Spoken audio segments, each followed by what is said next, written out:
Pampanga. Kasama ko si Tutong, siya, tsaka si Albert. Pinuntahan namin si Pete para doon mag-celebrate ng birthday ni Albert. Eh, tignan nyo. Umpisa namin ginawa pagdating namin doon. Ayun, punta kami sa park.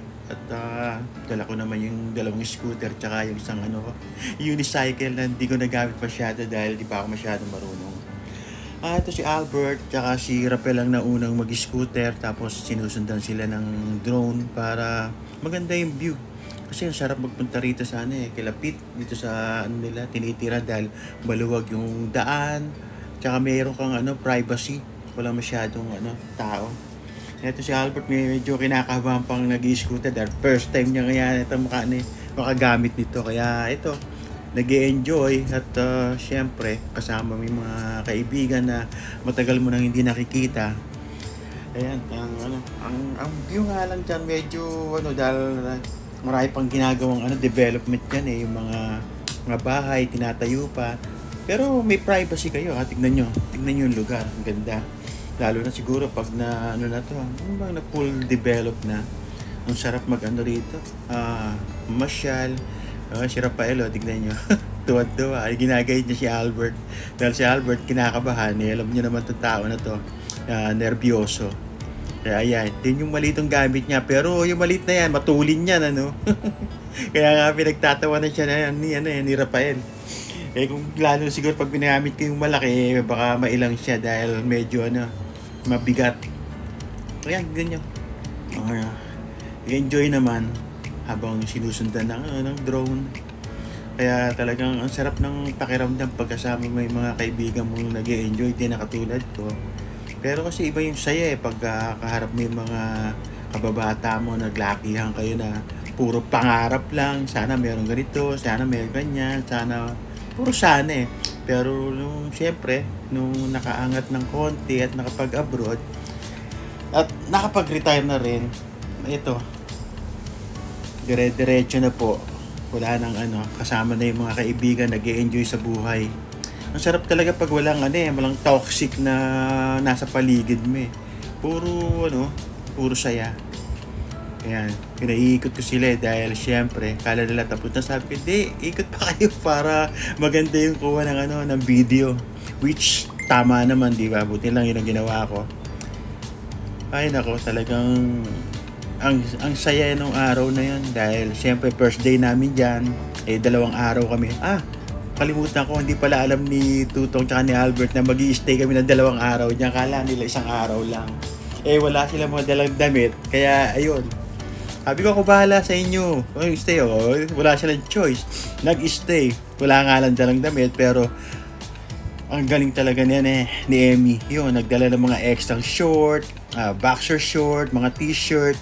Eksakto. Talagang unfair sila pero namin, nasuportahan namin. Kaya ang sarap. Talagang surprise sa kanila yun, lalo na kay Albert. Hindi niya alam na celebrate namin yung birthday niya. Sa pangalawang Sa pangalawang, nauna na yata na yung video na yun Ewan ko, napanood nyo na. Download ka na rin sa YouTube. Ay, naku po, ang sarap talaga ng mga araw na yan na hindi makakalimutan na memories mo. Habang tumatanda kayo, sayang nga lang Sana nung mga bata pa kami na kasi yung mga old picture namin nawala na Ang dami namin itong mga kaibigan to, marami kaming mga old picture na nawala, mga memory talaga nung naglalakihan kami. Tapos ito naman ng si Pete naman tsaka si Tutong ang sumunod.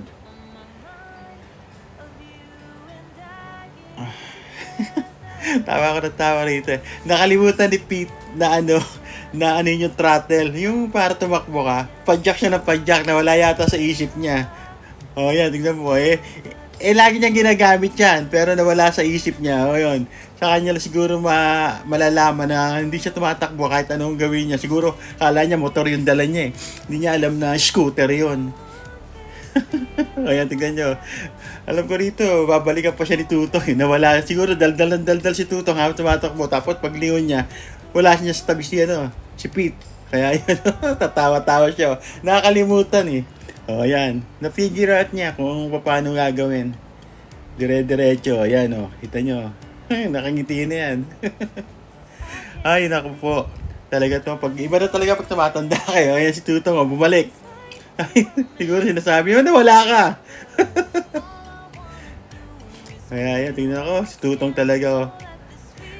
Ang sarap kasama. Kaya nga sa susunod na biyahe, sigurado, hindi natatanggi to. Hindi na ako mahihirapang kumbidahin to. Sigurado pag niyaya ko, in 1 second, oo na kagad. Sasabihin ko sa kahit saan tayo pumunta, sigurado oo to. Pero siguraduhin sa kanila na may dala silang damit. Nauubos na yung mga damit ko eh. Siyempre, ganun talaga eh, di ba? I-share mo lang kung ano yung meron ka na kaya mong ibigay, di ba? Hindi naman mahalaga kung mamahalin nyo, mura. Basta ano mo lang, maging masaya kayo lahat, walang toxic na kasama o makulit na pag-aawayan. Ako po, memorable talaga tong bakasyon namin ni Emmy sa Pampanga kasama si Tutong, si Albert. Siyempre, minute namin din yung si Pete, yung misis niya, tapos yung mga anak. Nako po, yung apo, ang dami. Pero ang gaganda talaga. Ang ganda. Kaya siguro to si Pete talagang walang sawang sabi nga ng Panginoon go out. Ayoko sabihin. Talagang nagkalat siya ng lahi niya, pero napakaganda naman, napakasaya ng pamilya nila, very close, which is na talagang dapat gano'n naman, di ba?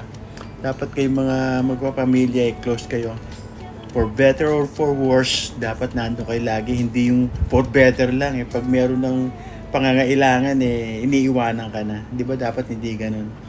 Dapat kahit meron o wala, magkasama kayo sa hirap at ginhawa. Ang sarap lang ng ganun kaso syempre hindi naman perfecto ang tao Laging merong pangit, merong maganda, hindi lahat maganda. Pag maganda lahat walang mangyayari sa mundo. Lubog ang mundo. Talagang ang Panginoon napakagaling. Talagang itinilaga niya ang mahirap at mayaman. Hindi pwedeng lahat tayo maging mayaman o hindi tayo pwede lahat maging mahirap. O yan si Pete. Kasi Tutong enjoy din. Ang sarap lang ang sarap lang talaga ng pakiramdam. Hindi saan ito ang ko, nung nasa Las Vegas ako, ito ang nakakalimutan ko kung paano maging masaya sa mga kaibigan. Masaya rin din naman sa mga kaibigan, kaso syempre may kanya-kanyang buhay ang mga tao dun sa Las Vegas Pag oras ng trabaho talaga. Tapos minsan pag day off, talaga nasa bahay, maraming ginagawa o meron silang dapat na puntahan o asikasuhin. Kaya swerte lang pag kayo, get together pero sandali lang. Hindi katulad ng ganitong pagkakataon na pag namasyal kayo, talagang pasyal. Yung no limit. Eto na, pabalik na sila. Ay, nako po, ang sarap. Hindi ko ma-explain kung paano yung saya na nararamdaman mo. Na talagang sineshare mo kung ano yung meron ka. Dahil alam mo magiging masaya rin sila. Which alam ko naman na talagang naging masaya. Ang sarap ng pakiramdam. Yan yung mga natamasa ko na sineshare ko lang sa mga kaibigan. Siyempre, meron din akong katulong dyan. Ito naman si Albert. Sabi ko mag-practice ng sa basketball. Nahihiya pa. Sabi ko, sige na. Minsan lang to Kaya yan, kaya medyo hirap, pero pinilit para makaano lang ng video. Isa-isa yan. I think susunod niya sino ba susunod? Ewan ko Mamaya makikita nyo na lang sa video. Tapos pinalakad ko rin kung saan pupunta. Ay, nako po. Ayan Sabi ko, sige, huwag ka mag-alala, susundan ka ng drone kahit saan ka pumunta. Ka lang dyan, mag-relax ka lang. Isipin mo lang na nag-iisa ka na naglalaro o namamasyal. Kung mag-alala, kuha lahat yan. Tsaka memory natin to, sabi ko, na hindi na mabubura to hanggang sa mawala tayo. Sayang talaga kung siguro nung meron ng ganito, ang gandang panoorin ngayon, nung yung itsura mo ng bata ka. Sa ngayon, tignan mo.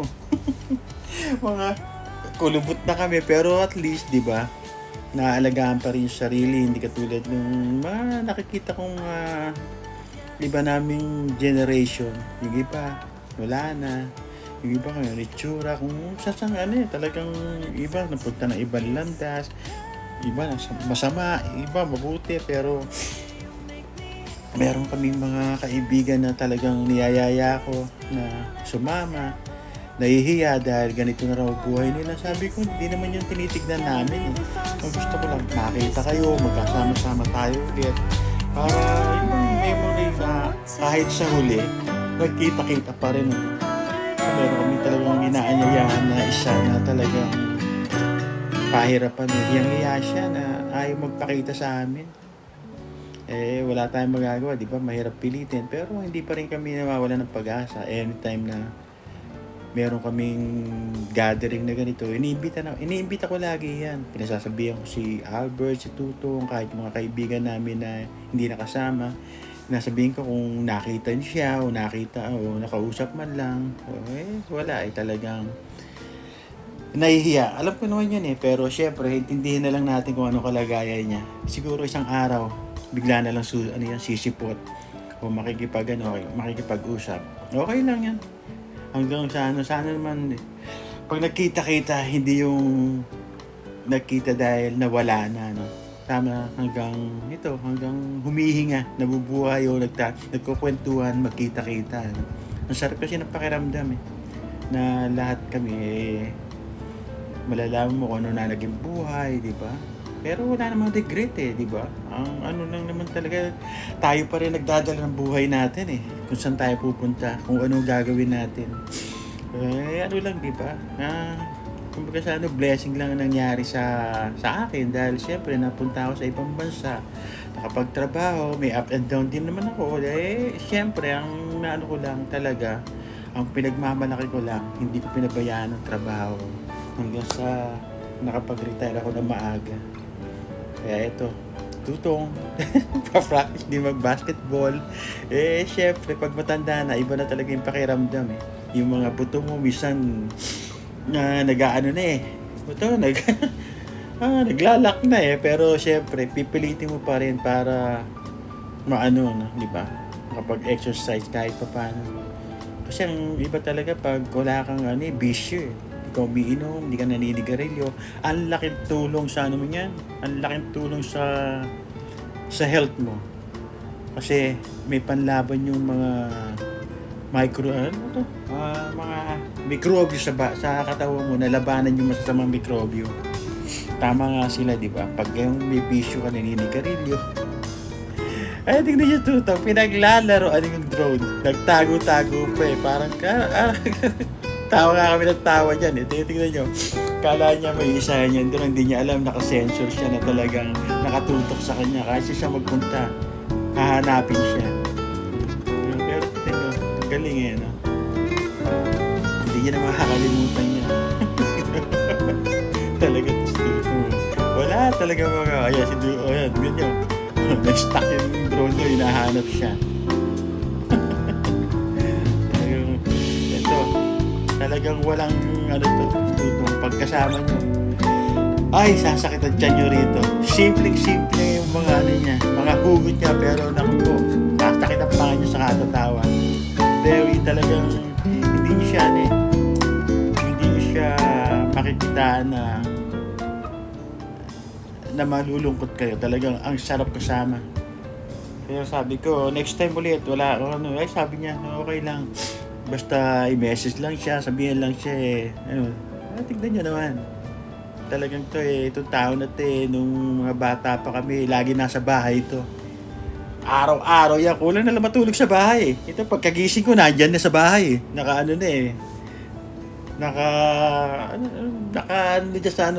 sa labas, naghihintay na. Hanggang sa mag-uwian na ng gabi. Wala nang uwian. Kaya ito, pagbalik ko rito, talagang hinahanap ko itong mga to para magkita-kita kami ulit kung ano na buhay, kwentuhan, di ba? Meron namang hindi pa siya nagre-retire. Hindi katulad namin ni Albert, ni Pete, tsaka ako, retire na kami. Which, hindi naman okay naman. At least, nagkikita-kita pa rin. sarap lang ng ganito, ano? Talagang sana magtagal pa kami. Tagal pa kami yung mga pagsasama namin, kita-kita. Ito naman, si Rafael naman ang sumunod. Ito talagang, itong tinatawag kong Google Map halos lahat ng puntahan namin alam kung saan ang lakas ng loob.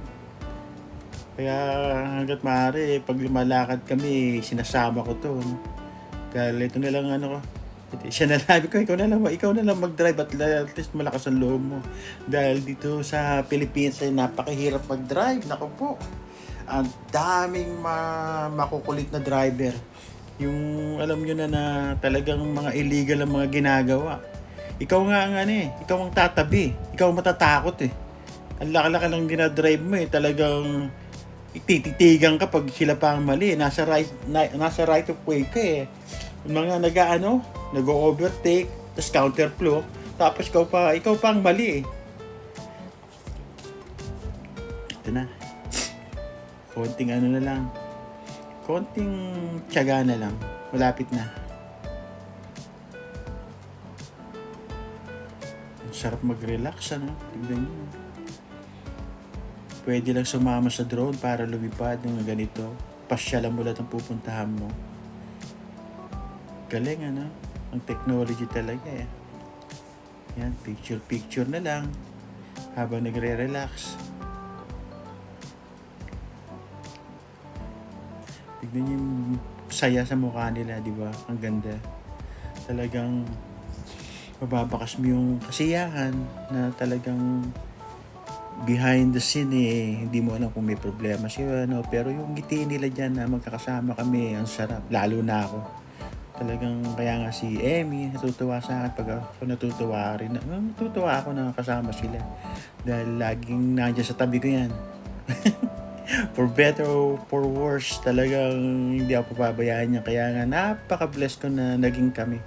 Wala akong masasabi. Talagang hindi na ako titingin sa kaliwa, sa kanan o sa likod dahil hindi ako mag-aalala. Hindi ako pababayaan dito. Kaya diyan ka lang. Thank you sa lahat ng ng suporta mo. Kaya ito ako ngayon, kahit anong mangyari. Yan, diyan na kami. Siguro hanggang sa mamatay na Huwag naman sana ngayon. Sana mag-enjoy muna kami. Kaya nag-enjoy naman kami hanggang ngayon. Kasama yung mga kaibigan ko.